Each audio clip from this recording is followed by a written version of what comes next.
चलती रहेगी तो समझ में आ जाता है कि अर्थशास्त्री भी आईटी सेल की तरफ बात करने लग गए हैं। आज सुबह कई अखबारों में भारत के मुख्य आर्थिक सलाहकार वी अनंत नागेश्वरन का बयान छपा है। सलाहकार जी का कहना है कि भारत की अर्थव्यवस्था अब ऑटो पायलट मोड पर दौड़ने लगी है, यानी 2030 तक 6.5 से लेकर 7% की दर से इसकी जीडीपी बढ़ती रहेगी बिना रिफॉर्म के भी। जिस तरह चीन 1979 से लेकर 2008 तक लगातार बढ़ता रहा, उसी तरह भारत की अर्थव्यवस्था अब 10-15 साल तक बढ़ती रहेगी, क्योंकि डिजिटल ट्रांसफॉर्मेशन हुआ है और इंफ्रास्ट्रक्चर बेहतर हुआ है। भारत के मुख्य आर्थिक सलाहकार नागेश्वरन लखनऊ में भारतीय उद्योग महासंघ सीआईआई के कार्यक्रम में बोल रहे थे। उन्हें पता होगा या एहसास हो रहा होगा कि जो कह रहे हैं किसी को दंभ लग सकता है, इसलिए वहां पर यह भी कहा कि वे मिडिल क्लास पृष्ठभूमि से आते हैं। कई बार यह प्रवृत्ति होती है कि जो मिल रहा है उसके बारे में बात कम करो, मत कहो कि हम कितना अच्छा कर रहे हैं, क्योंकि ईश्वर नाराज हो सकता है। जो मिल रहा है उसके प्रति कृतज्ञ रहना चाहिए, लेकिन कभी कभार जनता को भी जानना चाहिए कि देश की अर्थव्यवस्था केवल अच्छा ही नहीं कर रही है, बल्कि ऐतिहासिक स्तर से भी अच्छा कर रही है। कैसे कहानी बनाई जा रही है? क्या कोई अर्थव्यवस्था किसी भी दर पर ऑटो पायलट मोड में जा सकती है? कि कुछ भी होता रहे दुनिया में, मंदी आती रहे या महंगाई बढ़ती रहे या कच्चे तेल के दाम बढ़ते रहें, भारत की अर्थव्यवस्था की इतनी तरक्की तो होती रहेगी। और नहीं हुई तो इसकी जवाबदेही किसकी होगी? किससे आप सवाल पूछेंगे? फरवरी 2023 में सांख्यिकी मंत्रालय का आंकड़ा आता है कि 2021-22 में जीडीपी की अनुमानित दर 9.1% रही और 2022-23 की अनुमानित जीडीपी 7% रहेगी। 9% के अनुमान से 7% पर आ गई है। तो आपने मुख्य आर्थिक सलाहकार नागेश्वरन का दावा देख लिया, और अब आर्थिक सलाहकार परिषद के सदस्य का दावा सुनिए। संजीव सान्याल ने दिसंबर 2022 में G20 से जुड़े एक कार्यक्रम में कहा कि हाल के विश्व में आर्थिक संकट के बावजूद भारत का जीडीपी ग्रोथ रेट अच्छा रहा है, मगर इसे और बेहतर करने की गुंजाइश है। उन्होंने कहा कि हम कई साल तक, ध्यान से सुने, हम कई साल तक 9% की विकास दर हासिल कर सकते हैं। तो आपने देखा कि मुख्य आर्थिक सलाहकार और आर्थिक सलाहकार परिषद के सदस्य के दावों में 6 महीने में ही 2% की कमी आ जाती है। यह हाल है इस देश के सरकारी अर्थशास्त्रियों का। थोड़ा इन्हें भी देख लीजिए। ये आरबीआई के डिप्टी गवर्नर हैं। इन्होंने तो 11% तक का ख्वाब दिखा दिया था। अगस्त 2022 में इनका बयान है कि अगले दशक में 11% की विकास दर भारत को 2031 तक दूसरी सबसे बड़ी अर्थव्यवस्था बना सकती है। भाई आपस में तय कर लो, जनता को 11% के नाम पर मूर्ख बनाना है या 7% के नाम पर या 9% के नाम पर मूर्ख बनाना है। विश्व बैंक के अनुसार 1978 से लेकर हाल के वर्षों तक चीन की जीडीपी औसतन 9% की दर से बढ़ती रही है। इस कारण चीन में 80 करोड़ लोग गरीबी रेखा से ऊपर आ गए। 40 साल में चीन की अर्थव्यवस्था 37 गुना बढ़ गई है। आज चीन की अर्थव्यवस्था 18 ट्रिलियन डॉलर की है और भारत की करीब 3 ट्रिलियन डॉलर की। भारत के अभी 5 ट्रिलियन डॉलर की अर्थव्यवस्था होने की बात चल रही है। भारत के मंत्री कुछ भी बोलकर निकल जाते हैं। आपने देखा कि चीन को 18 ट्रिलियन डॉलर की अर्थव्यवस्था बनने में 40 साल लग गए, और इधर यानी भारत के एक मंत्री हैं पीयूष गोयल, उनका एक बयान है कि 2047 में भारत 40 ट्रिलियन डॉलर की अर्थव्यवस्था बन जाएगा। मतलब कुछ भी, किसी बात की जवाबदेही तो है नहीं किसी की।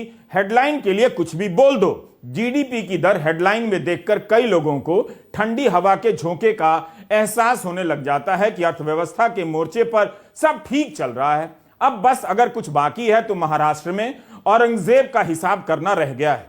महाराष्ट्र के उप मुख्यमंत्री देवेंद्र फडणवीस किसी को औरंगजेब की औलाद बोलने लगे।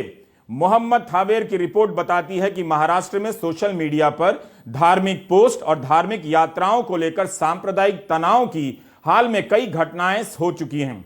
मार्च महीने से लेकर अब तक 12 जगहों पर भीषण टकराव की घटना हो चुकी है। इन सब के कारणों में कई जगहों पर एक नाम की चर्चा देखी जा रही है, औरंगजेब की। हालत यह हो गई है कि सोशल मीडिया पर किसी ने औरंगजेब की तारीफ कर दी तो बीड में बंद का ऐलान कर दिया गया। उप मुख्यमंत्री देवेंद्र फडणवीस ने किसे औरंगजेब की औलाद कहा, समझने वाले समझ गए। एक्सप्रेस ने अपने संपादकीय में इस बात की कड़ी निंदा की है, आलोचना की है कि संवैधानिक पद पर बैठे व्यक्ति को इस तरह की भाषा का इस्तेमाल नहीं करना चाहिए। अगर भारत की अर्थव्यवस्था इतनी शानदार तरक्की कर रही है, तब इसी की बात ज्यादा क्यों नहीं हो रही है? क्यों गोदी मीडिया के जरिए देश को कभी लव जिहाद तो कभी टीपू सुल्तान और कभी औरंगजेब की बहस में झोंका जा रहा है? अगर इस देश को औरंगजेब का एक्सपर्ट ही बनना है तो एक काम कीजिए, सारा काम छोड़ दीजिए। औरंगजेब पर जितनी भी किताबें छपी हैं, दस्तावेज हैं, उसे पढ़िए और भूल जाइए कि आपकी कमाई कम क्यों हो रही है, क्यों आपकी बचत सूखती जा रही है। इसमें हम आपकी थोड़ी मदद कर देते हैं। एक ट्विटर हैंडल है इंडियन मुस्लिम हिस्ट्री। इस पर औरंगजेब पर लिखी गई कई किताबों की जानकारी दी गई है। जैसे आप जादूनाथ सरकार की 5 खंडों की औरंगजेब की जीवनी द हिस्ट्री ऑफ औरंगजेब पढ़ सकते हैं। यह किताब भाजपा की वेबसाइट पर भी उपलब्ध है। फिर आप पढ़ने से क्यों हिचक रहे हैं, पढ़ लीजिए। शॉर्ट हिस्ट्री ऑफ औरंगजेब भी पढ़ लीजिए जो जादूनाथ सरकार की है। और अगर संक्षिप्त में जानकारी चाहते हैं तो ऑड्री तुरुष्के की किताब Aurangzeb the man and the myth भी खरीद सकते हैं। संवाद प्रकाशन ने तो इसका हिंदी अनुवाद छाप दिया है, आसानी से इंटरनेट पर उपलब्ध है। इसके अलावा रिचर्ड ईटन की शानदार किताब इंडियाज इस्लामिक ट्रेडिशंस भी पढ़िए, जरूर पढ़िए। अगर पुराने दस्तावेजों को पढ़ना चाहते हैं तो साकी मुस्ताद खान की मासिरे आलमगीरी पर भी नजर डाल लीजिए। इसका अनुवाद सर जादूनाथ सरकार ने ही किया है। औरंगजेब की मौत के कुछ साल बाद लिखी गई थी यह किताब।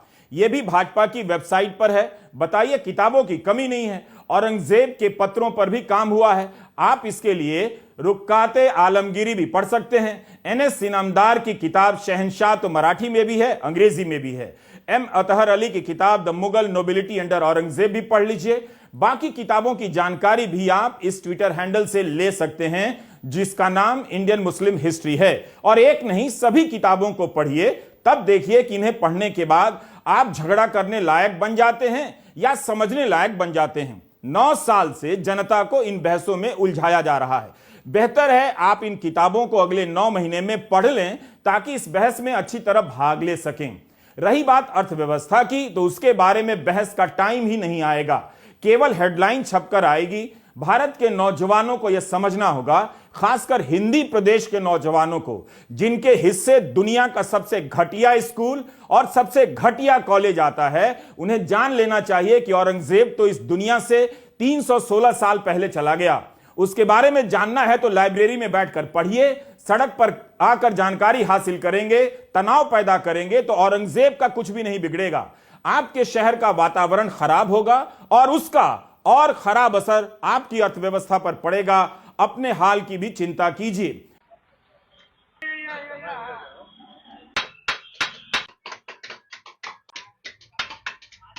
आपके स्क्रीन पर आम जनजीवन की तस्वीरें हैं। ऊपर ऊपर देखने से हो सकता है कि सब ठीक ही लगे, लेकिन यह उस आम जनजीवन की तस्वीर है जिसे पता ही नहीं कि वह किस क्लास में आता है, मिडिल क्लास में या लोअर मिडिल क्लास में या गरीब वर्ग में। क्या इन लोगों तक यह खबर पहुंची है कि 1 महीने की कमाई के औसत वाले देशों का जो आंकड़ा निकाला जाता है उसमें भारत का स्थान दुनिया में 65वें नंबर पर है।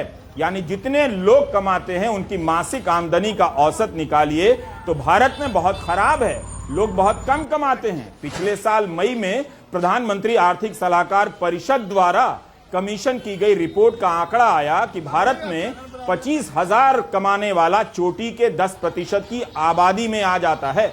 यह हाल है आपकी अर्थव्यवस्था का, आपकी आर्थिक स्थिति का।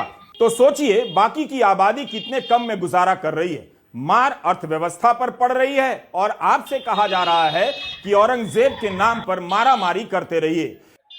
विश्व बैंक की ही रिपोर्ट है कि भारत में 4 में से 1 युवा बेरोजगार है। भारत की जवानी कहानी बनाने में लगी हुई है या उसे कहानियों के नाम पर बनाया जा रहा है कि औरंगजेब ने यह किया तो तुम भी वही करो।